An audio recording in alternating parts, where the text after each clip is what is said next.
يا أنا في اسم أبليين كيا وروني سوشيال ميديا كواهم بيني أندمتي كنا يوبيك في ولا لا كنا رتي والجين. السلام عليكم ورحمة الله وبركاته. أشام عركفوني أروموكو ترى درتو من تفتان وسولين قولي وروني قائلة راغبتني بلتي جارتن ولين بولا إجهمتو إسن الراحة أبو إسنين جتشا سنقوف سون تهين خيرين بالبلكيسن هندبرين حمدون بالبلكيسن هنجهين بفما كنكا كيسني ملكاها أرقمسيسا Oromoon waan baay'ee haajamu keessattuu Oromoon kenna hedduu hubannee barannee beekuun barbaachisaadha. Kana jechuun kiyya nu'u warri sooshaal miidiyaa anaa fi isin namoonni barannee barumsa baay'ee hin qabnes ta'ee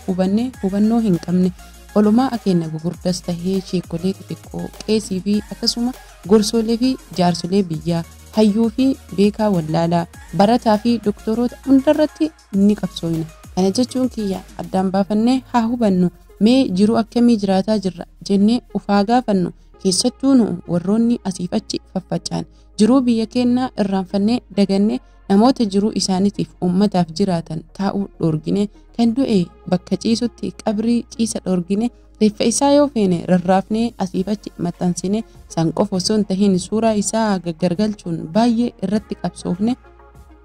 Qabsaa'aa hojii isaa hojii keenya goone san qofaa miti warroota bebbeektotaa fi ogeeyyii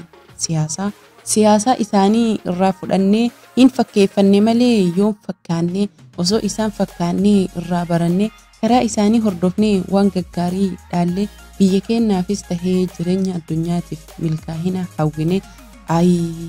yaa Oromoo ko dhaloota qubee isiniin jedhani waa addaan baafnee haa barannu. Maqaa qofa akka nutti hin taane jechi dhaloota qubee jechuun barannee dubbisu kana qofa osoo hin tahin wal hubannee wal hubachiisudha wal dhageenyee wal dhageessisu Oromoo koo guutu waan dhageettaniif hin fiigina ajandaa godhattanii fooloo fi sabskiraayibii guddifachuuf hin jarjarina kan du'e garaa isin haa nyaatu kan jiru ammoo tuyyuu isin haa mararru maaliif jennaaniin kan du'es ittiin taaziyaa ittiin wal geettani.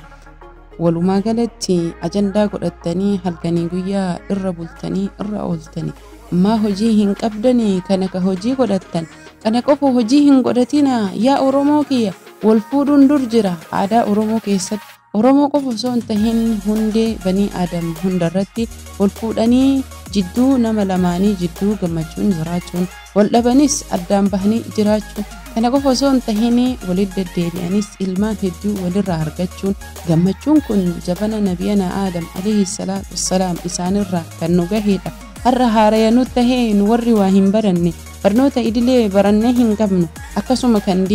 diinii kennaa hunda keessaa qullaa kaane osoo hin baratin sooshaal miidiyaa teekinooloojii harka qabannee ittiin nama arrabsuuf nama ajandaa godhachuuf asiif achi kaane keessattuu waan gabayaa tiktookii maal isiniif himame warroonni tiktookii hordoftanis tahee akkasuma guutuun kennaayyuu anarraa eegalee mee ufaa hubannu yaa jamaa'aa hundi kennaayyuu anarraa eegalee mee ufaa hubannu yaa obboleeyyan kiyya hundi kennaayyuu kan fuutan kan wal fuutanii fi kan heerumtan horaa bula fakkeenya malee guutuun isaanii kan hanga isaanii beekamtii hin qabne osoo hin beekin kan maatiin keessan lamaan walitti isin heerumsiisee walitti isin fuudhe gammada jireenya keessan gammachuudhaan jiraadha. Haasaha namaatii fi jecha namaa irraa fagaadha bilisa tahaa qulqullaa'aa wal wajjin jiraadha wal jaaladha walirraa gammada kan qabdaniin wal wajjin dabarsa kan dhabdan rakkoolee wal wajjin dhandhama jaalala jechuun